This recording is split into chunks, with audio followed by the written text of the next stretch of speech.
د لوی خدای په نامه د هلمند د پوهنې ریاست لخوا د کډوالو کورنیو سره د چندسو مرستو پر څرنګوالي، د کډوالو کورنیو د ماشومانو لپاره د زده کړو پر فرصت او د هلمند د پوهنې ریاست د زده کړیز بهیر پر روان وضعیت بحث لرو.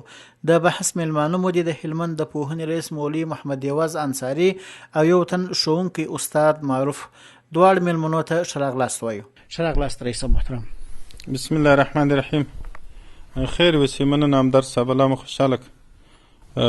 د هلمند ولایت د پوهنې ریاست نه بلکې د افغانستان په سطحه د پوهنې ټولو ریاستونو ته د قدرمن وزیر حاجي آغا صاحب د خوا څخه سپارښتنه او هدایت وسو چې هغه دې په خپلو اړوند ادارو او خپلو ټولو امریتونو او ټولو تعلیمي نهادونو کې د دې دپاره په ښه زړه او په خوښۍ او د خپلو مهاجرینو وروڼو دپاره په ښه اخلاص باندې مرستې راغونډې کړي او هغه دې بیا د وزارت معارف د مالی چارو ریاست سره شریک کړي او هغو ته دې ورولېږي. نو چې الحمدلله موږ هم د حاجي وزیر آغا صاحب د سپارښتنې سره سم د پوهنې د قدرمنو امیرینو سره رابطه وکړله او هغو ته مو د حاجي وزیر آغا صاحب پیغام ولېږئ او بیا هغو د خپل اړونده ادارو سره هماهنګي وکړل او د ټولو مدارسو مکاتبو سره د دې ترڅنګ د ولسوالیو قدرمنو ولسوالانو همکاري وکړل او هغو هم خپل یو نماینده د پوهنې د امیرینو سره یو ځای کوي او بیا یې هغه ټولې تعلیمي ادارې ودې ته وهڅولې چې په ښه زړه باندې او په اخلاص د خپلو قدرمنو مهاجرینو وروڼو دپاره مرستې راغونډې کړي. د هلمند ولایت د پوهنې ریاست اړوند مالی او اداري امریت ته مکتوبې راولېږي چې بیا د هغه د رسد څخه د وزارت معارف مالی او اداري ریاست سره شریک شي. نو الحمدلله دا کار ښه مخ ته ولاړی او ټولو تعلیمي نهادونو قدرمنو استادانو او مدیرانو صاحبانو او د ولسوالیو د پوهنې امیرین صاحبانو په ښه اخلاص باندې دا مرستې را جمع کړي دي او راټولې کړي دي او په ښه اخلاص باندې ټولو په دې کې برخه اخیستې ده چې د هغه یوه حصه وزارت ته رسېدلې ده چې انشاءالله په دې جریان کې به دویمه حصه هم ژر ورولېږل شي. بلې په لومړۍ حصه کې څومره پیسې ترلاسه شوي دي؟ په لومړۍ حصه کې د هلمند د پوهنې ریاست د ښار امریت اړوند 11,910 افغانۍ یو قلم او 49,420 افغانۍ بل قلم د ښار د پوهنې امریت اړوند ملګرو را جمع کړي دي او د پوهنې ریاست ته را رسېدلي وزارت ته لیږل شوي دي. او د ساتنې او خوندیتوب مدیریت چې دی 7,850 افغانۍ را جمع کړي دي. نهرزراج ولسوالۍ د پوهنې امریت اړوند 33,000 افغانۍ را جمع کړي دي او هغه را لیږلي وزارت ته لیږل شوي دي. د ناوې ولسوالۍ د پوهنې امریت اړوند 15,150 افغانۍ را جمع کړي دي او وزارت ته لیږل شوي دي. د باباجي ولسوالۍ د پوهنې امریت 23,450 افغانۍ را جمع کړي دي. د ګرشک ولسوالۍ 11,000 افغانۍ او 8,000 کالدارې را جمع کړي دي. ګرمسیل ولسوالۍ 5,500 افغانۍ مرسته جمع کړې ده او را لیږلې د وزارت ته لیږل شوې ده. واشیر ولسوالۍ چې د 20,220 افغانۍ او 8,000 کالدارې جمع کړي دي. او نادالي ولسوالۍ چې د 20,000 افغانۍ او 11,000 کالدارې 11,500 کالدارې مرسته جمع کړې ده وزارت ته لیږل شوې ده. د مرجې ولسوالۍ چې دی هغه 16,000 افغانۍ او 15,000 کالدارې مرسته جمع کړې ده وزارت ته لیږل شوې. بارمچې ولسوالۍ 12,500 افغانۍ او 15,810 کالدارې مرسته کړې ده هغه وزارت ته لیږل شوې.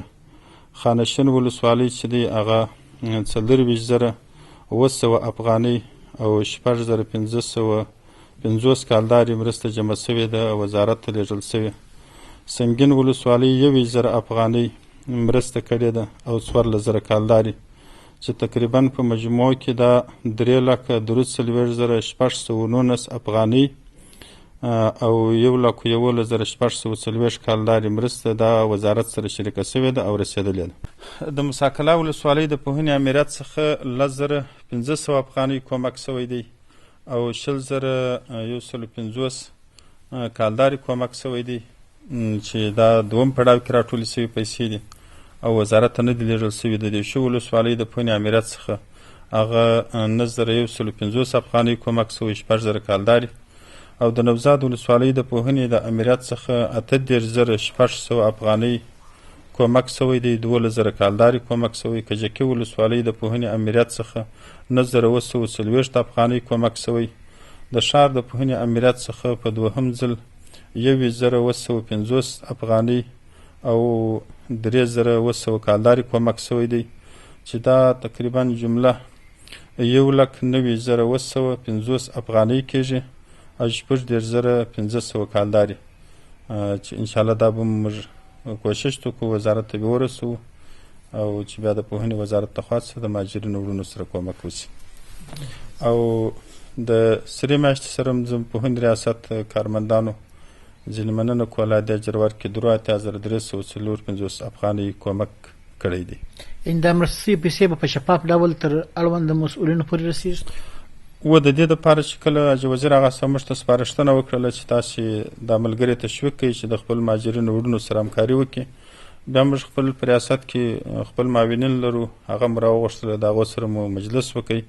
نو طرز العمل مو جوړ کړئ چې په ولسوالیو کې د ولسوالیو مربوطه امرین کومه مرسته راټولوي، د هغه دپاره به یو صندوق د مهاجرینو د کومک په نامه یږدي. هغه صندوق ته به چې ملګري به ټول د تعلیمي نهادونه راغواړي او د هغو دپاره به د دوی د خوا یو تقریر هغه پروسه ورته تشریح کیږي. وروسته به یو نماینده د هغه مربوط ولسوالۍ د قدرمنو ولسوالانو د خوا ورته معرفي کیږي او د استخباراتو د قومندان د خوا بیا چې کومې مرستې راجمع سوې د هغو په مخ کې جمع کیږي، هغه بیا یو مکتوب لیکل کیږي، مکتوبې د پوهنې ریاست ته رالیږل کیږي. د پوهنې ریاست د هغه مکتوبونو په اساس باندې پیسې جمع کوي، د مالی و ادارې امریت هغه د وزارت ته مکتوبې لیږي. نو انشاءالله د هغه دپاره مو مخکې د دې څخه مشوره وکړله، بیا مو طرز العمل ورته جوړ کړئ، بیا د پوهنې امیرونو د ټولو ولسوالانو سره هماهنګي وکړله او د ټولو ولسوالیو قدرمن ولسوالان ورسره په دې کې همکاره دي. انشاءالله چې کوم څه راټولیږي هغه به شفاف تر خپل مرجع پورې رسیږي. ډېره مننه کوم رئیس صاحب، کور مو ده. استاد معروف که تاسو راته ووایئ څومره لیوالتیا ښوونکو او استادانو په دې پروسه کې درلوده؟ مننه ژوندی اوسې. بسم الله الرحمن الرحیم. اوله چې کله موږ ته خبر راورسېدی د پوهنې د وزارت د رهبرۍ د خوا څخه او دلته د پوهنې د ریاست د خوا څخه بیا په ښاري امریت د خوا څخه په مکاتبو ته داسې خبر واستول سو چې که دوی د مهاجرینو دپاره دغه وکړي او څه اندازه مرستې وکړي، استادانو شاګردانو په پوره لیوالتیا سره په دې پروسه کې برخه واخیستل، هر یو خپل تر وسه تر توانو اندازې پورې کومک وکړي. څومره ګټوره دا پروسه بولي؟ ګټور خو ډېره زیاته ده، په دې خاطر چې دا په فردي ډول دا ډېر جزئی شی دی، 100 دا دونه شی نه دی، خو په مجموع کې دا بیا ډېر روپۍ کېږي او دا د مهاجرینو دپاره ډېر غټ لاسنیوی دی. ډېره مننه کو رئیس صاحب. یو خو د پوهنې ریاست په دې برخه کې هم د کډوالو سره خپل وس وکړي، خپله همکاري ونه سپمول. کډوالې کورنۍ هلمند ته راغلي دي، د هغو د بچیانو د تعلیم او تربیې په برخه کې ستاسو اقدامات څه دي؟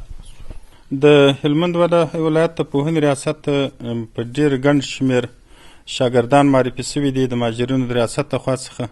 د هغو دپاره الحمدلله زموږ وزیرانو نس په میدون کې هلې ځلې کړي دي او د هغو دپاره چې د هغو تعلیم معطل پاته نه سي کړنلاره ایجاد کړي چې د مهاجرینو ریاست له خوا څخه به هغه دوی موږ ته معرفي کېږي، د سویې تثبیت سویې امتحان ځینې اخیستل کېږي، بیا خپلو صنفونو ته معرفي کېږي.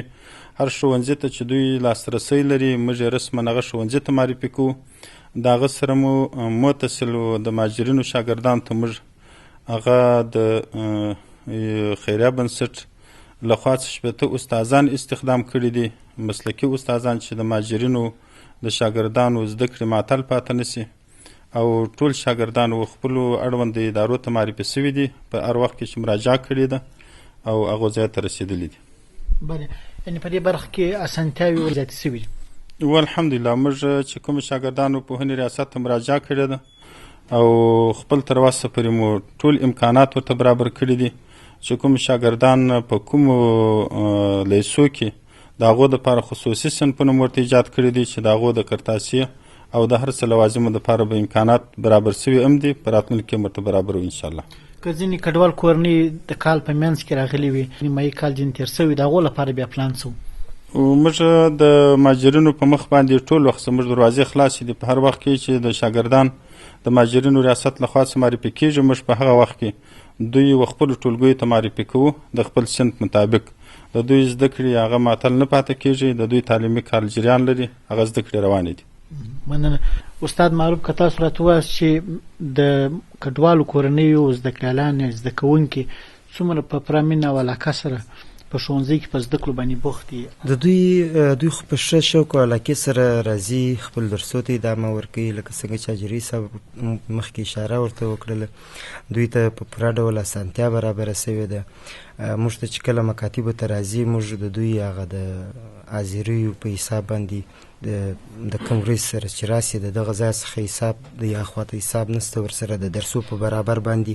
موږ د دوی هغه تیر درسونه چې قضا سوي دي، تیر سوي دي، هغه استادان د دوی سره په خاص ډول مخ ته وړي او دغه کومک د استادانو د مکتب د ادارې او د دوی خاصه ورسره کېږي او د دوی شوق او علاقه ډیره ده د درس سره. موږ د دوی سره داسې کار کوو که چیرې دوی څخه درسونه تیر سوي د هغه سره استادان د شا څخه درسونه کومک ورسره کوي. کوم درسونه چې تیر سوي دي هغه متصل په روزمره ډول په هر ټیم کې د دوی سره استادان کومک کوي، د دوی سره زاړه درسونه تکراروي چې کوم درسونه د دوی څخه مخکې تیر سوي. مننه. رئیس صاحب، که راسو دې ته چې هلمند یو پراخه ولایت دی، په ډېری ولسوالیو او مرکز کې کډوال کورنۍ شته. د دې بچان یعنی په صورت عموم ډول ټول کډوال چې دې ولایت راغلي د زده کړو ته لاسرسی لري؟ الحمدلله موږ چې څونه معلومات لرو، شاګردان موږ ته مراجعه کړې ده. داسې شاګرد نه دی پاتې سوی چې ستونزې نه یې حل سوي. د بارانچې څخه تر ناومیشه پورې موږ هڅه کړې ده چې د دوی ټولو مشکلات ته رسېدګي وکړو او مشکلات یې ورته حل کړو. او داسې شاګرد زموږ نه یې تر سترګو سوی چې هغه پوهنې ریاست ته مراجعه کړي او ستونزه ولري او ستونزه یې حل سوي نه بلکې د ټولو ستونزې پر وخت باندې حل کېږي او خپلو اړونده تعلیمي ادارو ته په ولسوالیو کې کوي، هلته معرفي کېږي، که په مرکز کې مرکز کې معرفي کېږي. الحمدلله یو نوه ستونزه هم د تعلیم په بخش کې تر اوسه نه ده رامنځته سوې. یو شمېر نور ادارې هم په دې برخه کې ستاسو سره څومره همکار دي؟ زموږ سره په الحال اوس د پوهنې ریاست لپاره چې کوم طرز العمل راغلی دی په هغه باندې کار کوو او د دې سره یو خیریه بنسټ چې دی چې هغه 15 استادان د دوی د خوا څخه معاشات ورکول کېږي او د دغه ماجرینو شاګردانو د تدریس لپاره خاص ګمارل سوي دي. هغه همکاري زموږ سره اوس په الحال جریان لري.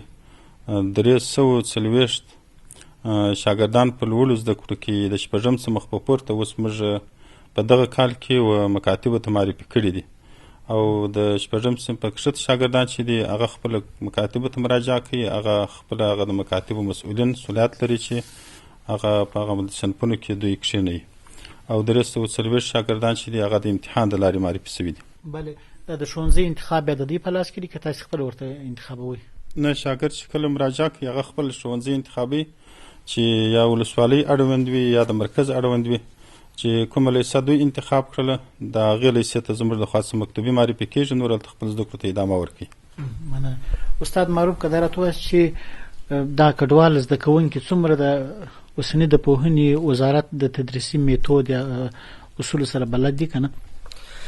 نو دوی خو مهاجر دي، مهاجرت کې خو شاید دلته بیل میتود، دلته جلا یا درسي چاپیریال، دلته جلا درسي چاپیریال دی، خو دلته استادان د دوی سره کومک کوي، د دوی سره همکاري کوي د ابتدا څخه تر انتها پورې. تر کوم په کوم ځای کې چې دوی مشکل ولري هغه مشکل ورته حلوي. نو په روزمره ډول استادان دوی سره د همکاري کوي چې کوم تدریسي چاپیریال سره دوی بلد کی، کوم قوانینو سره چې دوی نابلد دي هغه ورسره آشنایي ورته ورکړي. یعنی تدریسي چاپیریال خو په زده کړه کې ډېر مهم رول لري؟ بلې، ولې نه. یو پلاس سړی د مکتب په قانون او تدریسي چاپیریال او د درس په د سیم په نظم او په ډیسپلین باندې ځان پوه کړي، بیا نو درس ته هم آماده کېدلی شي، تدریس هم بیا مؤثر تمامیږي. بله، ډېره مننه. رئیس صاحب، هلمند کې د پوهنې عمومي وضعیت څنګه ارزوي؟ د پخوا په پرتله د زده کړو کیفیت څومره سم سوی دی؟ الحمدلله د هلمند د پوهنې ریاست خو د تقریبا په ډېرو سلسلو کې کېدای شي پاتې سوی ولایت و. د اوس په حال دپاره موږ الحمدلله د ساینسي علومو کې چې موږ د هلمند یو تکړه شاګرد هغه په ساینسي علومو سیالۍ کې 4 نمبر رالی د افغانستان په سطح باندې او چې کوم شاګردان موږ ارزولي په عملي زده کړو کې ګورو د هغو دپاره په ساینسي زده کړو کې ګورو او د هغو څخه عملي امتحان اخیستل کېږي، عملي سیالۍ د دوی ترمنځ اخیستل کېږي. نو موږ امید لرو چې شاګردان انشاءالله یوه ورځ تر بلې مخ ته ځي او یوه ورځ تر بلې هغه تدریسي معیارونه او د شاګردانو سویه هغه مخ پر ښه کېدو باندې روان دي. د یوه کال څه بل کال ته فرق معلومیږي. یعنې په دې برخه کې ستاسو لاسته راوړنې د پخوا په پرتله زیاتې سوي دي؟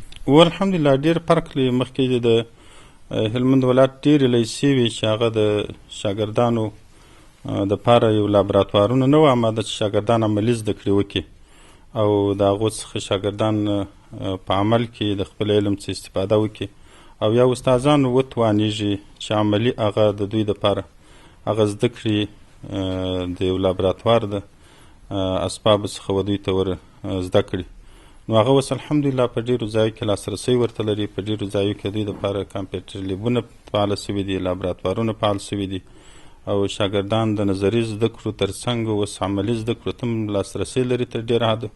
اوس هم کوشش روان دی وزارت معارف په دې کې ډېرې هڅې کوي چې معیاري زده کړو زمینې برابرې کړي. اوس هم په دې کې ډېر کار کړی دی ډېرو ولایتونو کې، خصوصا هلمند ولایت ته د دې دپاره د لابراتوارونه ډېر څه اجناس خریداري کړي او رالېږلي دي.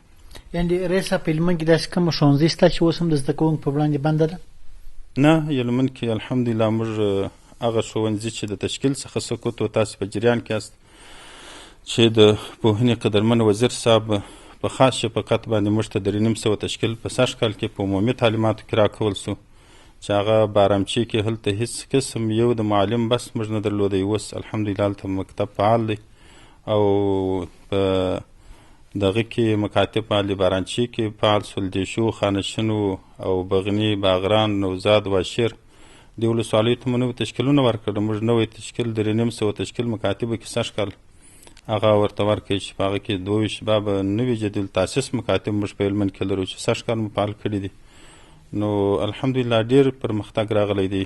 موږ د 40 کاله څخه په سلسله کې ګورو چې موږ داسې ولسوالۍ درلودې چې یو معلم هلته نه درلودی او د اوس دپاره اوس الحمدلله هلته صحیح زده کړې روان دي. شاګردان مکاتبو ته ځي او هلته استادان ورته مقرر سوي دي، استادانو ته سیمینارونه ورکول سوي دي او 80,000 زده کوونکو ته کرتاسیا په هلمند کې توزیع سوې ده. نو الحمدلله کار اوس بالحاله ښه روان دی. کومې نوي ښوونځي چې ایجاد سوي دي هلته په خیمو کې زده کوونکي په زده کړو بوخت دي که په کرایي کورو کې دي؟ او تاسو جریان کې چې هلمند خو د جنګونو او بمبارونو ځپلی ولایت دی، نو دې کې خو ډېرې ودانۍ هغه په جنګونو کې د منځه څخه تللي دي. نو موږ په دې کې ډېر ترمیمات کړي، تقریبا تر 90 بابه پورې موږ مکاتب د فتح سرادې خواته ترمیم کړي دي. هغه د وزارت معارف په خاص بودیجه باندې او یا د همکاره مؤسساتو او سږ کال کې دا نږدې کال چې اوس جریان لري په دې کې تاسو ته معلومات شته چې موږ 22 بابه نوي تاسیس تعمیرونه هغه په بېلابېلو ولسوالیو کې هغه ګټې اخیستنې ته وسپارل چې اوس الحمدلله هغه شاګردان چې سرپناه نه درلوده اوس هلته په اطمینان باندې خپلې زده کړې کوي. او نور خو هلمند ډېر پراخه دی، نور ودانیو ته هم ضرورت لري، بعضې ودانۍ تر اوسه بلا هم ترمیم ته ضرورت لري. نو هڅه کوو چې هغه مشکلات یې حل کړو انشاءالله. استاد معروف لکه څنګه چې مخکې رئیس صاحب ویل چې اوس د نظري زده کړو تر څنګ د عملي زده کړو فرصتونه هم زده کوونکو ته برابر شوي دي، څومره د زده کوونکو په سویه او استعداد کې په عمر زیاتوالی راغلی؟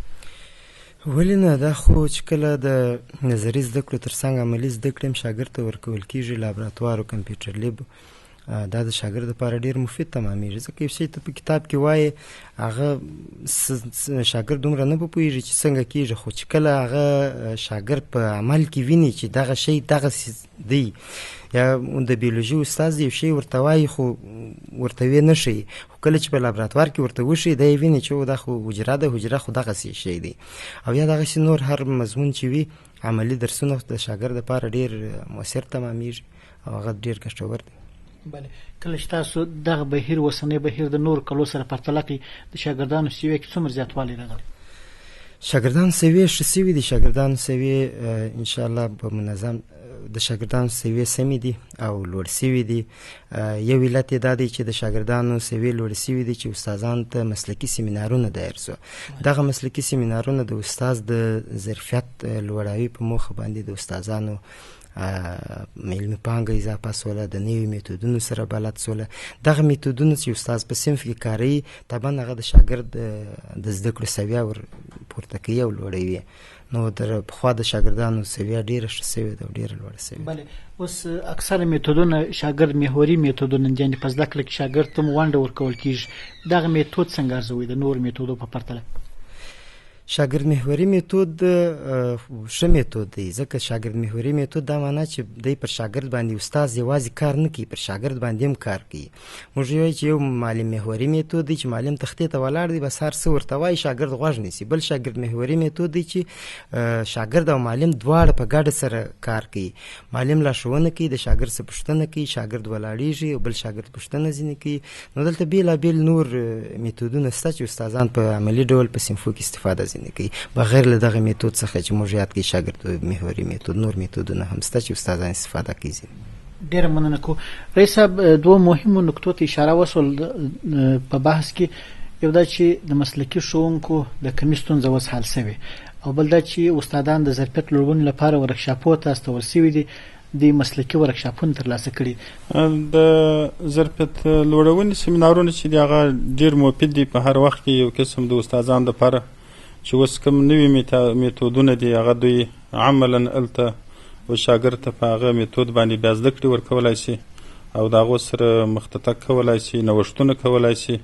په هغو کې د شاګردانو د ذهنیت او د هغو د پرمختګ او د نوې استراتیژۍ سره ډېره ښه ونډه اخیستلی شي. نو ظرفیت لوړونې سیمینارونه چې دي هغه د مکاتبو دپاره ډېر مفید دي، که هغه په ساینسي علومو کې وي او په هر بخش کې کوي. هغه د شاګردانو دپاره هم مفید دي او استادان هم کولی شي په اسانه طریقه باندې شاګرد وپوهوي. او د مسلکي ښوونکو ګمارنه بیا څومره مهمه؟ مسلکي ښوونکي د تعلیم دپاره خو اساسي نکتې دا دي چې مسلکي ښوونکی د اساسي زده کړو دپاره اول عمده شي هغه مسلکي استاد دی. چیرې مسلکي استاد وي هلته شاګرد جوړېدلی شي.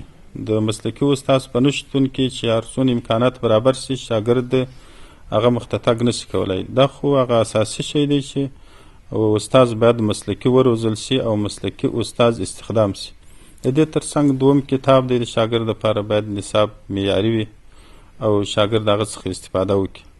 او دریم سرپناه دی د شاګرد لپاره. دا خو اساسي ټکي دي د تعلیم د پرمختګ لپاره چې هغه وکارول شي. د دې دا عمده ستونزې وي د دې لپاره د استادانو مسلکي کېدل او یا مسلکي استادان پیدا کول.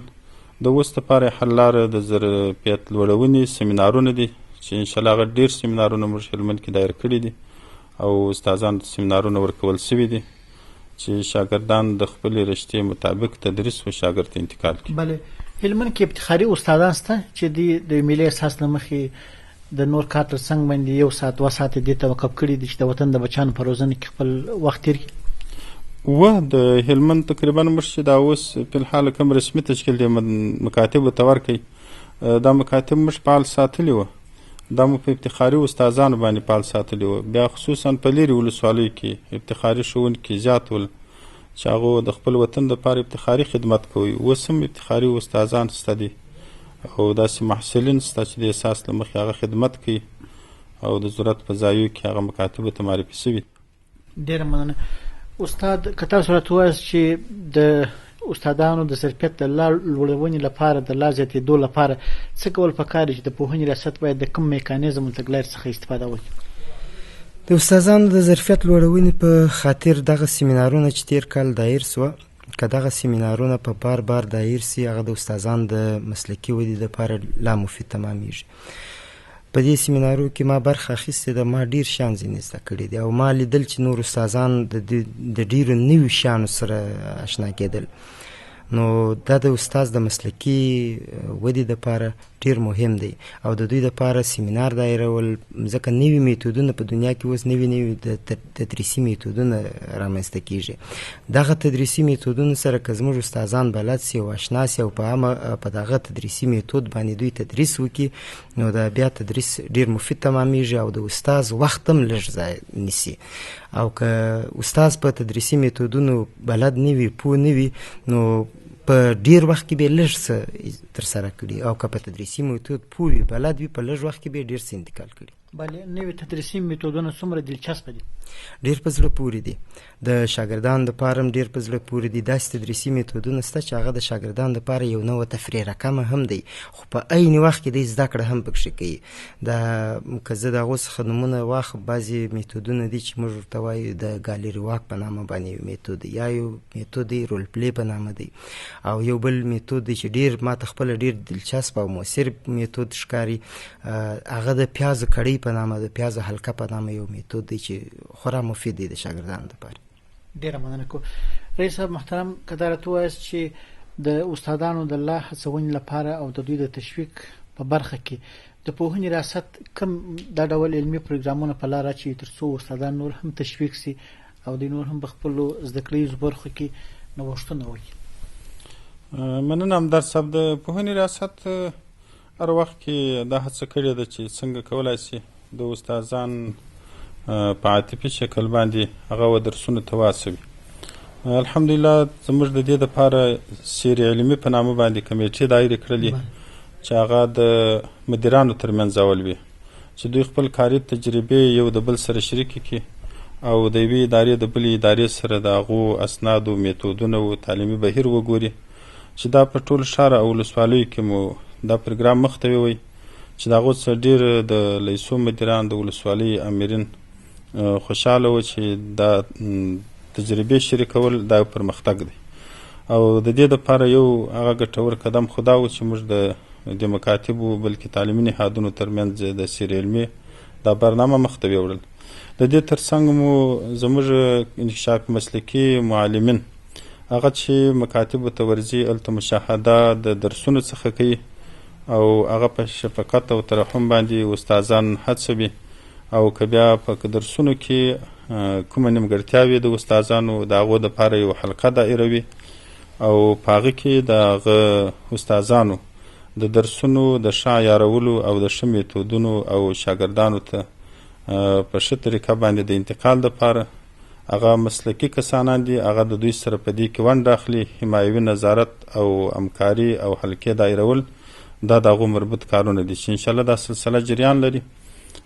روزمره زموږ انکشاف مسلکي ملګري چې دي په مکاتبو کې مشاهده کوي، خپل معلم سره ترڅنګ درس ته درېږي، معلم ته د درس د انتقال طریقه ورته ورښیي. نو انشاءالله طریقه صحیح روانه ده.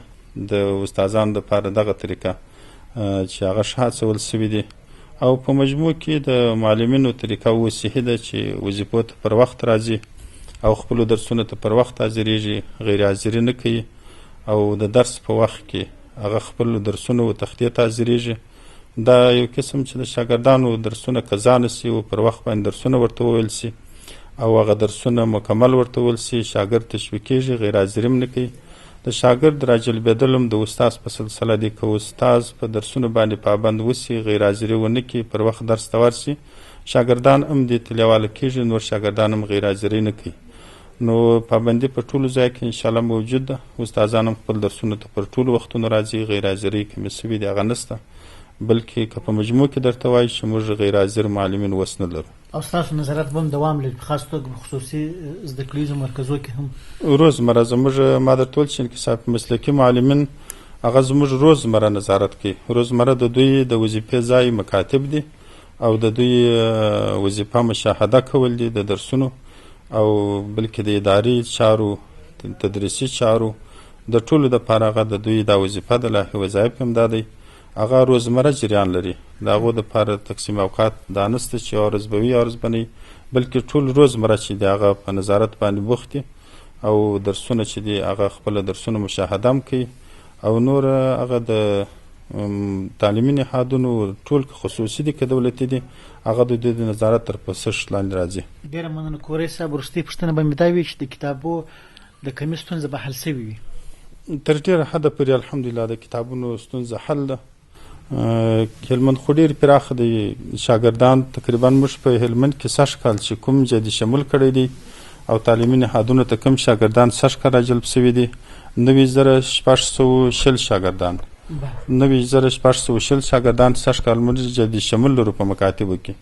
نو دا یو غټ تعداد دی، کېدای شي په بعضې ځایو کې که کمی ولرو هم هڅه کوو چې هغه مشکلات شاګردانو ته حل کړو، خو بیا هم تر ډېره حده پورې داسې خاص ستونزه هغه تر اوسه پورې موجود شوې نه ده. ډېره مننه کوم. قدرمنو اورېدونکو، د اونۍ بعد خپرونې لپاره بیل شوی وخت همدومره و. د درنو میلمنو او ګرانو اورېدونکو څخه ډېره مننه.